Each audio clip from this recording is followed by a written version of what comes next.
Yes, today we are going to do chapter alternative centers of power. Little you have told me that which alternative countries are there which could be superpower in future. Like you have told me India, China, Brazil, Russia, South Africa. So now we are going to do reading today na. Alternative centers of power की reading करते हैं आज. Then we will see. Okay. चलो, I hope all of you are having your book. Arman, beta unmute yourself.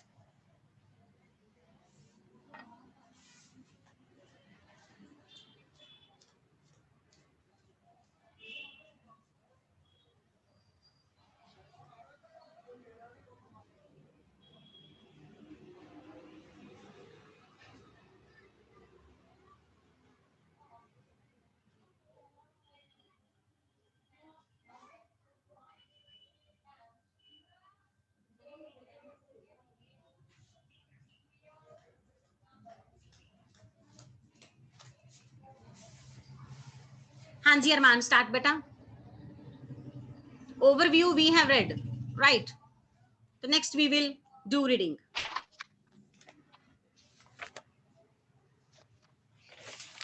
European Union. As the Second World War came to an end, many of Europe leaders grappled with the question of Europe. Should Europe be allowed to revert मुझे लगता है to Sukhman यही its कहने old वाली. इसको we abilities have read. or be अरमान रुक बेटा. मुझे पता चल गया सुखमन. हाँ Isha.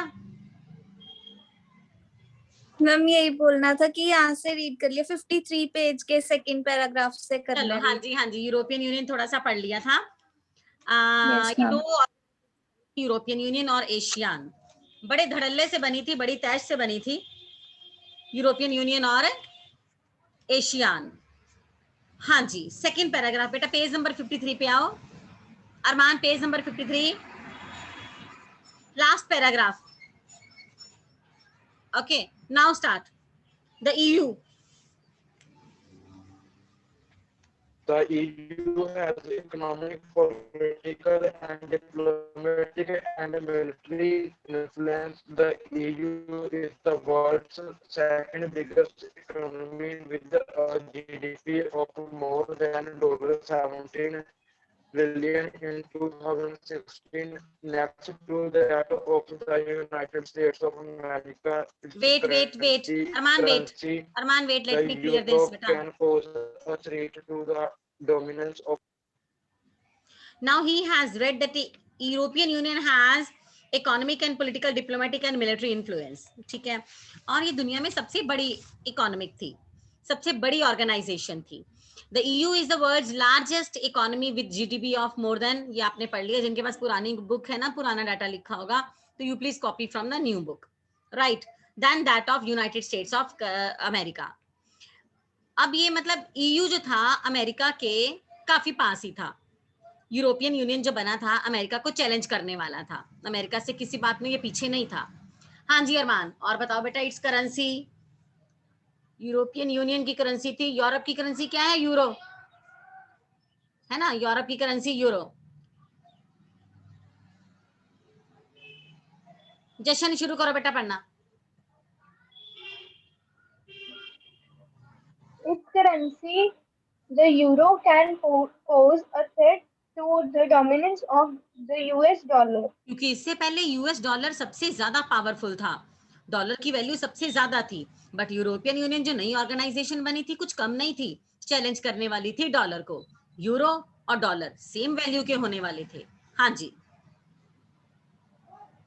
Its share of world trade is 3 times larger than that of the United States, allowing it to be more strategic in trade deposit with the US and China.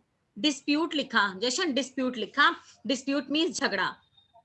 अब European union का इतना पावरफुल होना, it's share of world trade is 3 times larger than the united states. जी money खत्म हो गई. पहले America सबसे पावरफुल था, उसका शेयर सबसे ज्यादा होता था. अब यूरोपियन यूनियन का शेयर अमेरिका से भी ज्यादा है. ठीक है, और अमेरिका को ये चैलेंज करने वाला है। And threat to the dominance of US dollar even larger than the united states of America, it will more assertive, assertive मतलब पॉजिटिव, ये उससे भी ज्यादा बढ़िया और पॉजिटिव था। Trade disputes with US and China, उधर से चाइना और अमेरिका का झगड़ा चल रहा था, यूरोपियन यूनियन फायदे में रह रहा था।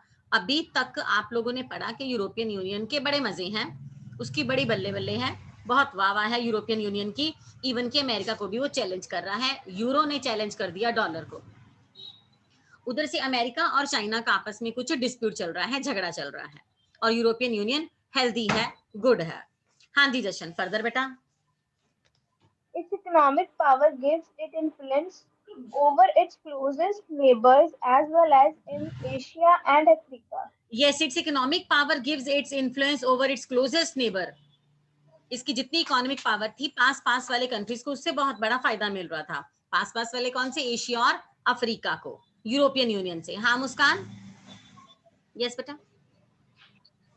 Good morning ma'am. Good morning बेटा।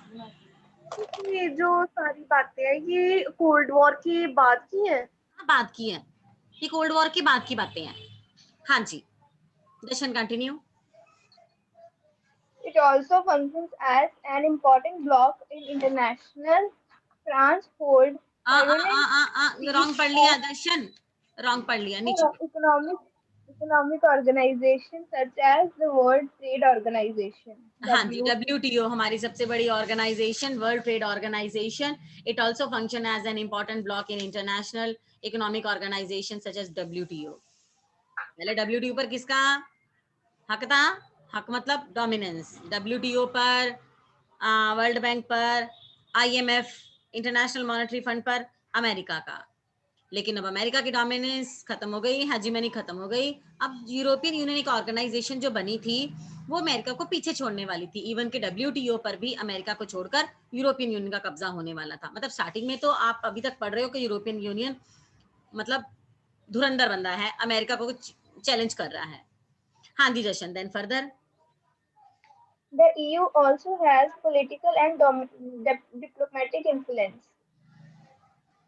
चलो।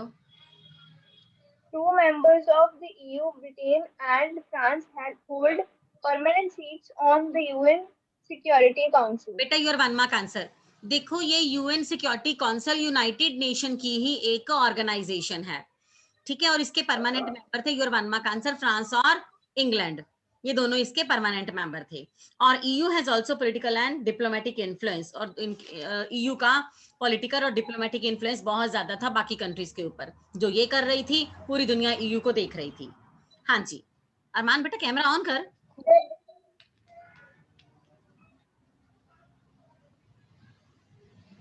हाँ दर्शन। The EU includes several non-permanent members of the UNSC. आप पूरा पढ़ो ना दर्शन। यूनाइटेड नेशन सिक्योरिटी काउंसिल, अब खुद लिख लो अपने हाथ से सब बच्चे। United nation security council.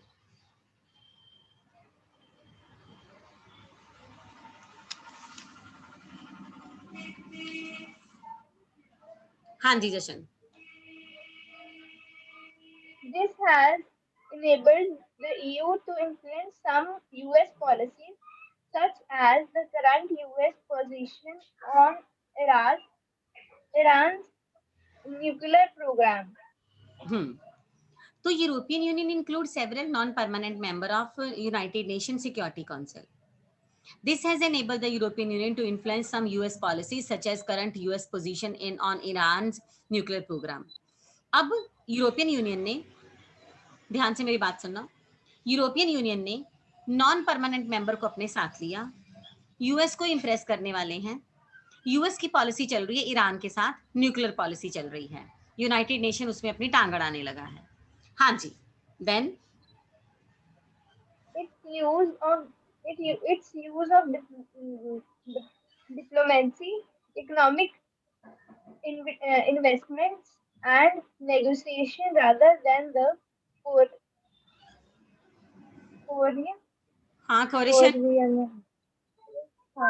And military force has been effective, as in the case of the dialogue with China on human rights and environmental degradation. देखो मेरी बात सुनो, लाइन बहुत बड़ी है, बस इसको समझने की कोशिश करना। अभी तक मैं बार बार आपके दिमाग में यही डाल रही हूँ कि यूरोपियन यूनियन काफी पावरफुल ऑर्गेनाइजेशन है। अब यूरोपियन यूनियन को अमेरिका भी देखना है, ईरान भी देखना है, चाइना भी देखना है, बाकी कंट्रीज भी देखने हैं, और उधर से ब्रिटेन और फ्रांस जो इसके परमानेंट मेंबर है उसको भी देखना है। यूनाइटेड नेशन ने यूरोपियन यूनियन ने क्या किया? डिप्लोमेसी अपनाई। डिप्लोमेसी समझते हो? अपना उल्लू सीधा करना, मेरा काम बन जाए, दूसरे का चाहे नुकसान हो जाए, पर दूसरे को बुरा भी नहीं बनाना, अपने साथ दुश्मन भी नहीं बनाना। तो यूरोपियन यूनियन ने डिप्लोमेसी अपनाई। डिप्लोमेसी अपनाकर जशन ने पढ़ा, ध्यान से मेरी लाइन सुनो, मैं बोल रही हूँ, it's use of diplomacy economic investment. Diplomacy इस्तेमाल करके इकोनॉमिक इन्वेस्टमेंट करते करके यूरोपियन यूनियन ने अपना पैसा लगाकर and negotiation rather than coercion of military force has been effective, as in case of dialogue with China on human rights and environmental degradation. China के साथ जो इसका चल रहा था ह्यूमन एनवायरमेंटल डिग्रेडेशन या फिर ह्यूमन राइट्स को लेकर जो इश्यू चल रहा था उसको टाल मटोल करके अभी यूरोपियन यूनियन ने छोड़ दिया था। मतलब यूरोपियन यूनियन ये कह लो कि चार आंखों से देख रहा है, चार हाथों से काम कर रहा है, किसी को भी पीछे नहीं छोड़ रहा, किसी को आगे नहीं कर रहा, सिर्फ अपने आप को बाकी सबके सामने इंप्रेस कर रहा है। ठीक है, तो ये था अभी यूरोपियन यूनियन। आप देख रहे हो कि अभी तक यूरोपियन यूनियन छाया हुआ है। मैंने कुछ और आपको नेगेटिव अभी यूरोपियन यूनियन के बारे में नहीं बताया। हाँ जी ईशा, फर्दर बेटा। पवन कैमरा ऑन बेटा, Arman camera on. Military, the EU's combined armed forces are the second largest in the world. चलो मिलिट्री की अगर बात करें तो यूरोपियन यूनियन सेकंड लार्जेस्ट हो गया। शायद नंबर 1 पे रशिया था, नंबर 1 पे उस टाइम शायद रशिया था, तो यूरोपियन यूनियन सेकंड लार्जेस्ट हो गया। मतलब इससे कोई मुकाबला नहीं है, अमेरिका से कम नहीं जा रहा अभी यूरोपियन यूनियन। देखो जो यूरोपियन यूनियन अपना फ्लैग बना लिया, अपना कॉन्स्टिट्यूशन बनाने वाला है, अपनी पार्लियामेंट बनाने वाला है, इतनी बड़ी ऑर्गेनाइजेशन बन गई है यूरोपियन यूनियन कि इसके आगे और छोटी छोटी ऑर्गेनाइजेशन बन गई हैं। तो हर फील्ड में यूरोपियन यूनियन आगे बढ़ रहा है, इकोनॉमी में, पॉलिटिकल में और डिप्लोमेसी में। हाँ जी ईशा, आगे पढ़ो बेटा। Its total spending on defense is second after the US. US के बाद, अमेरिका के बाद, मैंने रशिया बोल दिया, अमेरिका ही है अभी नंबर 1 पर, और अमेरिका के बाद यूरोपियन यूनियन का नंबर आने लग गया, second largest country. 2 EU member states, Britain and France, also have nuclear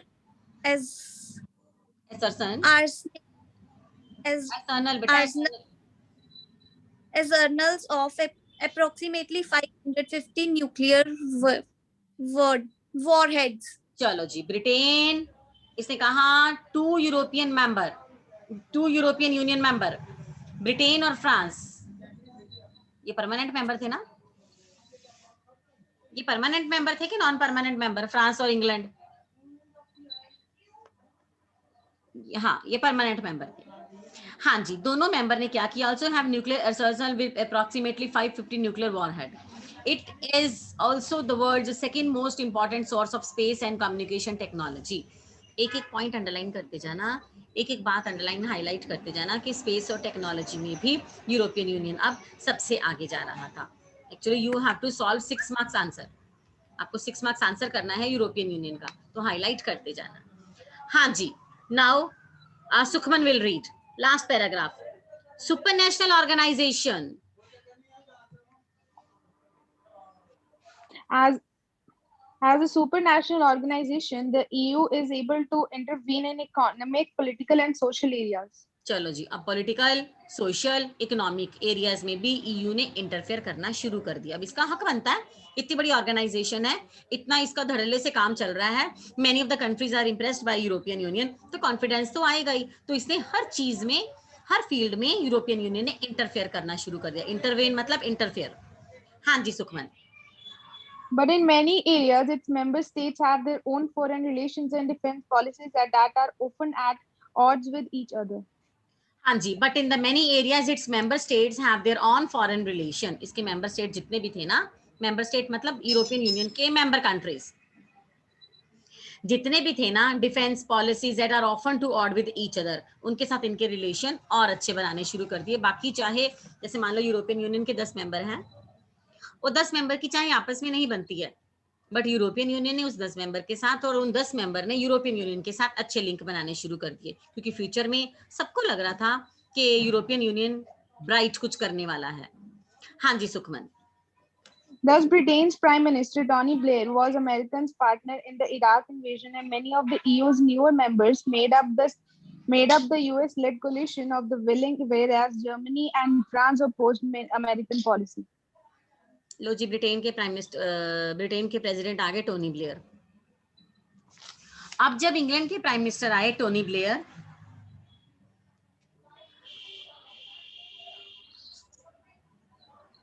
America partner in Iraq invasion, वो अमेरिका के पार्टनर थे जब इराक के साथ हमला हुआ था ना अमेरिका का, तो इंग्लैंड और अमेरिका साथ थे, और इंग्लैंड की तरफ से टोनी ब्लेयर जो थे वो प्राइम मिनिस्टर थे, वो साथ साथ थे, ठीक है। Many of the European union newer members made up of US led coalition willing, whereas Germany and France opposed American policy. तो नए नए मेंबर आ गए थे, coalition बन गया था। coalition क्या होता है? When two or more parties join hands with each other for against the other people, so this is called coalition government. So coalition government बन गई थी, लेकिन इसमें जर्मनी, फ्रांस अमेरिकन पॉलिसी के साथ नहीं थे। हाईलाइट कर लो, जर्मनी और फ्रांस अमेरिकन पॉलिसी के साथ नहीं थे। वो किसके मेंबर थे? वो यूरोपियन यूनियन के ही मेंबर थे, यूनाइटेड नेशन के ही मेंबर थे। हाँ जी, ये Sukhman.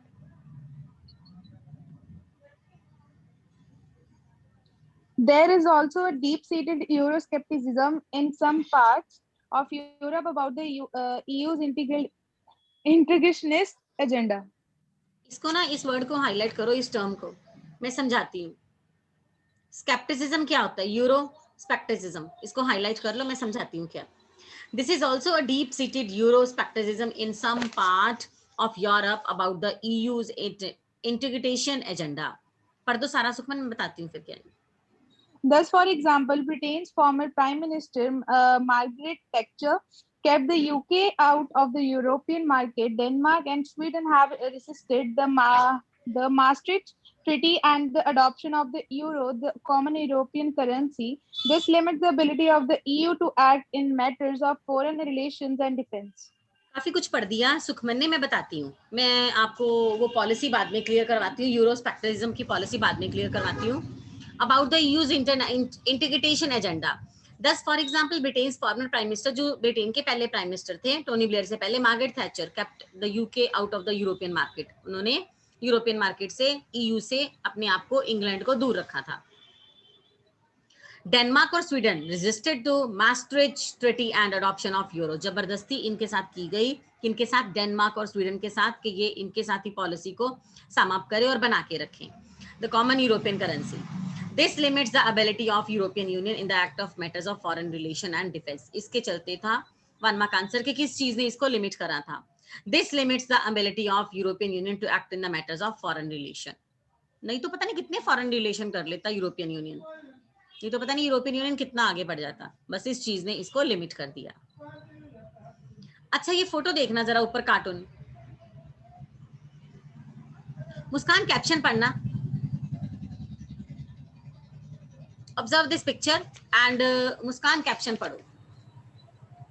The cartoon appeared in 2003 when the European Union's initiative to draft a common constitution failed. Why does the cartoonist use the image of the ship Titanic to represent EU? आपको याद है जब मैंने European union पढ़ाना शुरू किया था तो मैंने टाइटैनिक बोल रही थी, है ना, और आप लोग बता रहे थे कि मैम टाइटैनिक बहुत बड़ा शिप था, बड़ी बड़ी उम्मीदें थी इससे, ये शिप बहुत बड़ा है और इसके जैसा पूरी दुनिया में कोई शिप नहीं है, बट हाल उसका खराब हुआ था, टाइटैनिक डूब गया था। बस टाइटैनिक ही दिखा दिया यूरोपियन यूनियन को, सेम ऐसे ही यूरोपियन यूनियन था, बहुत बढ़िया बना था, आप लोगों ने सारा पढ़ ही लिया, कोई फील्ड नहीं था जिसमें यूरोपियन यूनियन ने अपना इंटरफेयर नहीं करा था।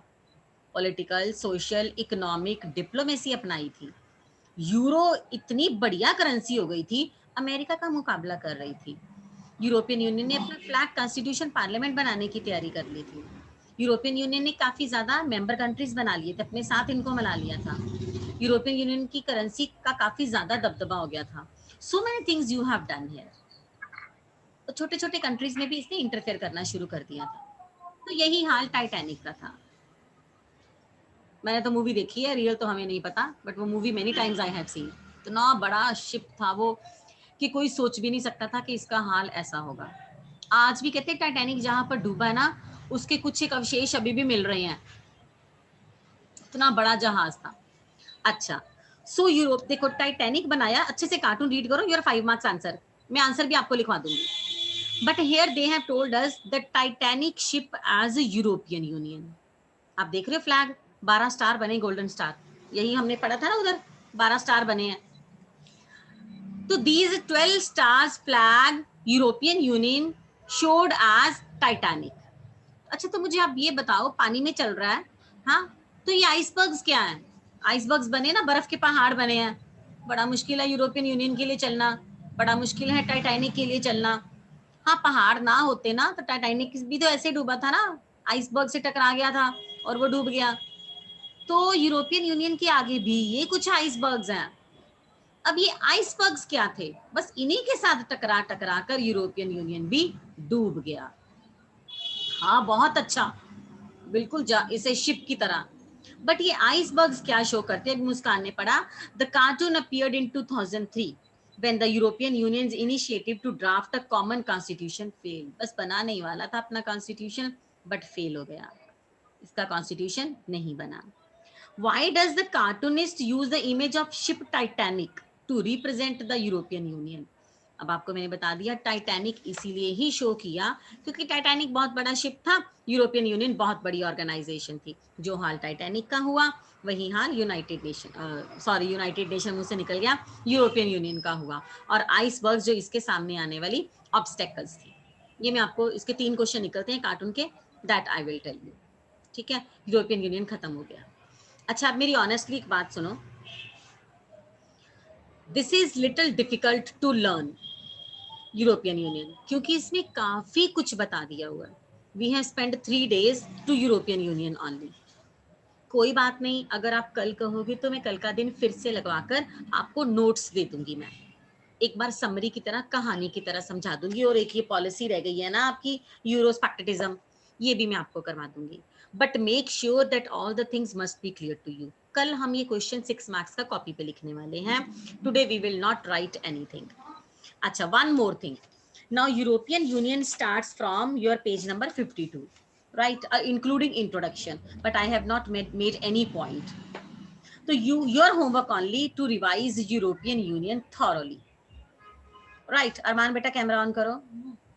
So tomorrow I will tell you 6 marks answer European Union, fine, with heading। अगर नहीं समझ आएगा तो एक बार और मैं आपको कहानी की तरह समझाकर नोट्स दे दूंगी। Today I have not arranged board, I am taking class from home।